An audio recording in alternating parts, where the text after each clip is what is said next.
Hello everyone, आज है 8 दिसंबर और आज इस वीडियो में हम बात करने जा रहे हैं फ्यूचर रिटेल के बारे में। देखिए 76-77 रुपीस के आसपास ये शेयर अभी ट्रेड कर रहा है। आज जहां पर खुला था वहीं पर ये क्लोज हुआ है। ना कोई बड़ी रैली है, ना कोई बड़ी गिरावट हमें देखने को मिली है। वीडियो में हम बातचीत करेंगे कि आखिर फ्यूचर रिटेल के शेयर में चल क्या रहा है। एक बड़ी तेजी आई थी, बाद में उतनी ही बड़ी दोबारा से हमें गिरावट भी देखने को मिली है। तो बात करना बनता है कि क्या यहाँ पर खरीदारी करना एक सही डिसीजन होगा कि नहीं, और जिन्होंने खरीदारी कर ली है उनको क्या करना चाहिए। तो वीडियो को मैं शुरू करूँ उससे पहले अगर आपने अभी तक चैनल को सब्सक्राइब नहीं किया है तो प्लीज अभी इसे सब्सक्राइब कर लीजिए, क्योंकि आगे भी बहुत सारे वीडियोस हैं जो आपको काफी ज्यादा हेल्प करेंगे। उसके साथ साथ अगर आपने अभी तक मेरी टेलीग्राम चैनल को सब्सक्राइब ना किया हो तो उसको भी सब्सक्राइब करना मत भूलिएगा। लिंक आपको डिस्क्रिप्शन में मिल जाएगा।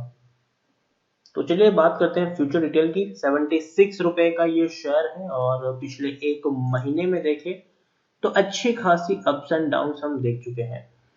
आप देखिए पिछले काफी वक्त से शेयर 68 रुपीज के आसपास घूम रहा था। सडनली एक बड़ी रैली आई जब अनाउंस हुआ कि भैया फ्यूचर रिटेल अब जा रहा है मुकेश अंबानी जी के पास, मतलब अप्रूवल मिल चुका है उनको। जो अमेजोन ने केस किया था वो अब ज्यादा मैटर नहीं करेगा, उनको अप्रूवल मिल चुका है, मिल जाएगा और ये जाएगा मुकेश अंबानी की रिलायंस रिटेल के पास। और शेयर 68 से उछलकर सीधा 91 तक पहुंचा। लेकिन उसके बाद एक सडन गिरावट शुरू हुई जो 77 पर इसको लाके रख दिया। और पिछले काफी दिनों से ये उसी के आसपास चक्कर काट रहा है। ना तेजी है ना गिरावट, एकदम डेट बन के पड़ा हुआ है। पिछले एक साल में देखिए तो फ्यूचर रिटेल में 76% की गिरावट है। एक बड़े लेवल से टूटकर शायद नीचे भी आया है। 375 रुपए के लेवल से टूटकर नीचे आया, 64 रुपीज तक पहुंचा, बाद में दोबारा से रैली आई। अब देखिए 64 तक पहुंचा, अच्छी खासी रैली आई, दोबारा टूट गया, दोबारा तेजी आई, दोबारा गिरावट आई, फिर से एक बड़ी रैली की तरफ शेयर आगे बढ़ गया, 160 रुपए से ऊपर निकल गया। लेकिन उसके बाद अगर हम देख रहे हैं तो सिर्फ और सिर्फ गिरावट देखने को मिल रही है। अगर हम पिछले 3 साल में देखें तो पिछले 3 साल में फ्यूचर रिटेल में एक बड़ा हाई बना था, 624 रुपए से ये टूटकर नीचे आया है। फ्यूचर रिटेल जिसको हम बिग बाजार के नाम से भी जानते हैं, और हम सब जानते हैं कि आपको हर छोटे बड़े शहरों में बिग बाजार देखने को मिल जाएगा। एफबीबी इनकी एक बहुत बड़ी ब्रांड है, कई सारी ब्रांड इसके अंडर में देखने को मिल रही है। और एक वाकई में रिटेल बिजनेस का बादशाह माना जाता था एक वक्त में, लेकिन आज हालत उतनी ही बुरी चल रही है। स्मॉल कैप शेयर है ये, 4175 करोड़ के आसपास के इसका मार्केट कैप है। ज्यादा वॉल्यूम ट्रेड देखने को नहीं मिल रहा है, मुश्किल से 23 लाख का वॉल्यूम ट्रेड एनएससी में है और 2-2.5 लाख का वॉल्यूम ट्रेड बीएससी में है। ज्यादा बड़ा एक्साइटमेंट यहाँ पर देखने को नहीं मिल रहा है खरीदारी और बिकवाली के लिए, और ये पिछले कई दिनों से ऐसा ही चल रहा है।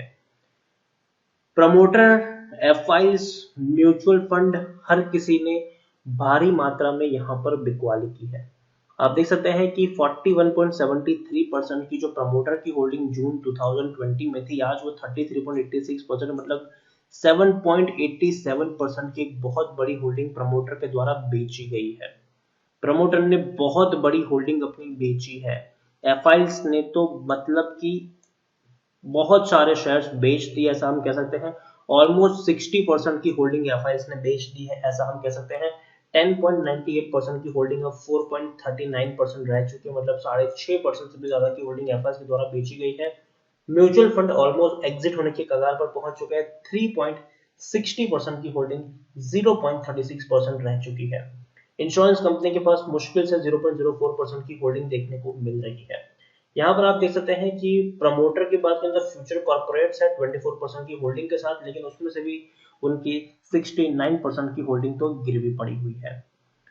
71 एफआईज और 5 म्यूचुअल फंड स्कीम का पैसा लगा हुआ है यहाँ पर। और हाईएस्ट पब्लिक शेयर होल्डर में आपको आईडीबीआई ट्रस्टीशिप सर्विस लिमिटेड देखने को मिल रहा है 11.81% की होल्डिंग के साथ।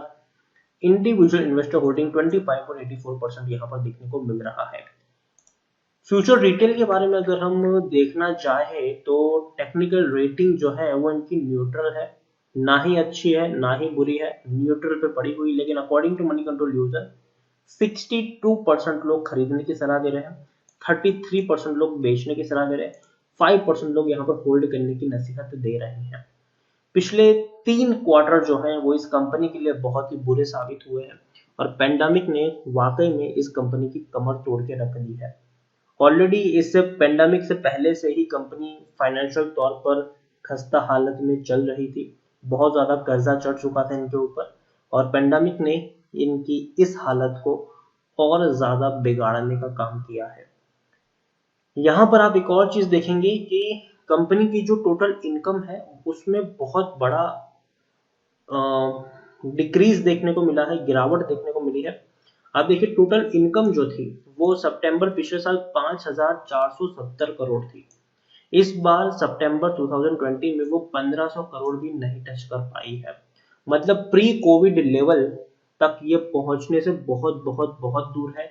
इसकी जो टोटल इनकम है वो अभी भी कोरोना के वक्त में जो इनकम थी जून क्वार्टर में उतनी ही है, 1,470 करोड़। तो अभी भी हम कह सकते हैं कि फंडामेंटली अगर हम देखने जाए तो बहुत ही खस्ता हालत में है और नुकसान भी काफी ज्यादा है। आप देखिए तकरीबन 700 करोड़ का लॉस सितंबर क्वार्टर में हुआ है, जून क्वार्टर में 560 करोड़ का लॉस है, उससे पहले 475 करोड़ का लॉस था। तो पिछले 3 क्वार्टर में बड़े लॉसेस देखने को मिले हैं और कंपनी की जो सेल्स है, इनकम है, वो भी उतनी अच्छी नहीं हुई है। प्री कोविड लेवल से कई कई कई गुना दूर इनके प्रॉफिट्स देखने को मिल रहे हैं और ये किसी भी हालत में एक अच्छी शुरुआत तो नहीं ही है। और देखिए अभी भी अगर हम देखें तो जिस तरीके से अमेजॉन और रिलायंस के बीच में जो टक्कर चल रही है फ्यूचर रिटेल को अक्वायर करने को लेकर, उसके चलते अगर आप देखेंगे तो अभी भी अगर आप जितने भी बिग बाजार में अगर आप जाएंगे तो आपको जो स्टॉक है, जो चीजें जो पहले मिलती थी और अभी मिल रही है, उसमें जमीन आसमान का अंतर आपको देखने को मिल जाएगा। पहले क्या था कि बिग बाजार के सारे जो मॉल्स थे वो भरे रहते थे हर चीजों से। अभी आपको इनकी रैक भी है वो खाली पड़ी हुई देखने को मिलेगी और बहुत सारी जो चीजें हैं वो सप्लाई आपको मिलेगी भी नहीं। और ये आपको आप किसी भी बिग बाजार में चले जाओ आपको फर्क साफ देखने को मिल जाएगा कि कोरोना से पहले की जो बिग बाजार की हालत थी और अब की बिग बाजार की हालत है, उसमें आपको शॉर्टेज देखने को मिलेगी चीजों के मामले में। आपको सारी की सारी चीजें अब बिग बाजार में नहीं मिलेगी, कुछ चीजें ऐसी होंगी जो अब माल की डिमांड नहीं है या फिर सप्लाई उनकी नहीं आ रही है। तो ये चीजें यहाँ पर हुई है और इसी के चलते कहीं ना कहीं बिग बाजार डेफिनेटली लैग कर रहा है बाकी डीमार्ट के मुकाबले। यहाँ पर ऑलरेडी हम बात कर चुके हैं प्रमोटर की होल्डिंग्स को लेकर, एफआईएल्स की होल्डिंग को लेकर कि भैया बड़े बड़े फंड हाउसेस ने यहाँ पर बिकवाली की है। तो फंडामेंटली अगर मैं कॉल दूं तो डेफिनेटली फ्यूचर रिटेल एक स्ट्रॉन्ग पोजीशन में तो नहीं ही है, अभी भी बहुत ही वीक जोन में मुझे फ्यूचर रिटेल देखने को मिल रहा है। और जिस तरीके से अमेजोन और रिलायंस के बीच में टक्कर चल रही है फ्यूचर रिटेल को अक्वायर करने की, इंडिया में रिटेल किंग बनने की टक्कर जो चल रही है, उसमें कहीं ना कहीं जो अपर हैंड है वो रिलायंस का माना जा रहा है। लगता है कि रिलायंस डेफिनेटली फ्यूचर ग्रुप को अक्वायर कर सकता है और कर लेगा ऐसा माना जा रहा है। लेकिन अगर रिलायंस फ्यूचर ग्रुप को अक्वायर करता है तो फ्यूचर ग्रुप का कोई बड़ा फायदा यहाँ पर नहीं है, जो बड़ा फायदा है वो रिलायंस का है। डेफिनेटली रिलायंस के शेयर में तेजी देखने को मिलेगी, उससे फ्यूचर ग्रुप के शेयर में कोई बड़ी तेजी देखने को नहीं मिलेगी। हाँ, खबर के चलते 1-2 दिन की रैली जरूर आएगी लेकिन बाद में वापस से आपको गिरावट की तरफ ये शेयर बढ़ता हुआ देखने को मिलेगा। और जिस तरीके से जो फ्यूचर प्लान है इनका कि भैया रिलायंस सॉरी फ्यूचर रिटेल जो है, फ्यूचर कंज्यूमर है, फ्यूचर लाइफस्टाइल है और फ्यूचर एंटरप्राइज है, इन चारों कंपनियों का मर्जर कर दिया जाएगा और एक कॉमन कंपनी बनेगी फ्यूचर एंटरप्राइज। जिनके पास फ्यूचर रिटेल के शेयर होंगे, फ्यूचर कंज्यूमर के शेयर होंगे, फ्यूचर लाइफस्टाइल के शेयर होंगे, उनको फ्यूचर एंटरप्राइज के शेयर दे दिए जाएंगे।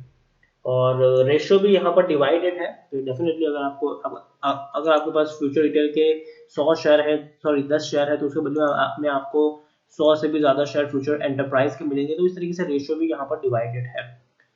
तो अगर मर्जर होता है तो डेफिनेटली एक बहुत बड़ी क्वांटिटी आपको फ्यूचर एंटरप्राइज में इन्फ्यूज होती हुई देखने को मिलेगी। आप खुद सोचिए कि जो फ्यूचर एंटरप्राइज है शेयर, मान लीजिए कि पहले कोई, मैं ऐसे नंबर बता रहा हूँ कि 200 करोड़ है, अगर कल को वो सीधे 1200 करोड़, 1500 करोड़, 1600 करोड़ हो जाते हैं तो कहीं ना कहीं जो वैल्यू होती है पर शेयर की वो कहीं ना कहीं डिक्रीज होती है। तो इसीलिए जो नुकसान है वो शेयर होल्डर्स का यहाँ पर जरूर होगा।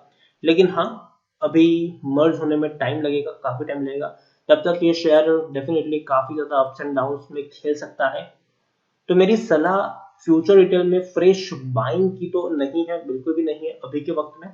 हाँ, अगर आप चाहे तो रिस्क के तौर पर छोटा सा निवेश कर सकते हैं, एक बड़ा निवेश करने की सलाह फ्यूचर रिटेल में नहीं होगी। लेकिन अगर आप एक छोटा निवेश, अगर मैं कह रहा हूँ छोटा निवेश चाहे तो कर सकते हैं। रिस्की शेयर है ये और प्योरली न्यूज के आधार पर ही ये ट्रेड करेगा, प्योरली न्यूज के आधार पर ट्रेड करेगा। तेजी अगर आती है तो डेफिनेट तेजी का फायदा उठाकर आप एग्जिट कर सकते हैं, लेकिन फ्रेश बाइंग अगर आप करें तो हल्की क्वांटिटी में करें, ज्यादा बड़ी क्वांटिटी में खरीदारी करने की जरूरत नहीं है। अगर आप लॉस में हो तो मुझे लगता है कि आपको निकलना नहीं चाहिए, पैनिक में पैनिक होकर निकलने की सलाह नहीं होगी। लॉस में हो, खरीदारी की है, बने रहो। और डेफिनेटली मुझे लगता है कि तेजी आपको देखने को मिलेगी आने वाले वक्त में, कोई ना कोई नया डेवलपमेंट आपको देखने को मिलेगा आने वाले वक्त में। तो भैया रिलायंस के अंडर में आ रहा है, इस तरीके का डेवलपमेंट हो रहा है, ये सारी चीजें हो जाएगी, तो उससे कहीं ना कहीं मार्केट का जो सेंटीमेंट है वो काम करेगा और शेयर में तेजी देखने को मिलेगी। तो उस तेजी का फायदा उठाकर आप चाहे तो उस वक्त निकल सकते हैं, लेकिन अभी तो मुझे लगता है कि निकलना नहीं चाहिए। अभी रैली आ सकती है, लेकिन हाँ, अगर कोई नया डेवलपमेंट नहीं हुआ, यहाँ पर कोई अच्छी डेवलपमेंट की खबर नहीं आई यहाँ पर, तो शेयर पर प्रेशर भी होगा और शेयर में गिरावट भी देखने को मिल सकती है। लेकिन तेजी की उम्मीद ज्यादा है, गिरावट की उम्मीद थोड़ी कम है। तो इसी के साथ वीडियो को एंड करूंगा। अगर आपको वीडियो पसंद आया हो तो प्लीज इसे लाइक करें, शेयर करें। चैनल पहली बार है तो प्लीज सब्सक्राइब करें। फ्यूचर रिटेल के बारे में आप क्या सोचते हैं वो भी आप मुझे कमेंट में लिखकर बता सकते हैं। Thank you.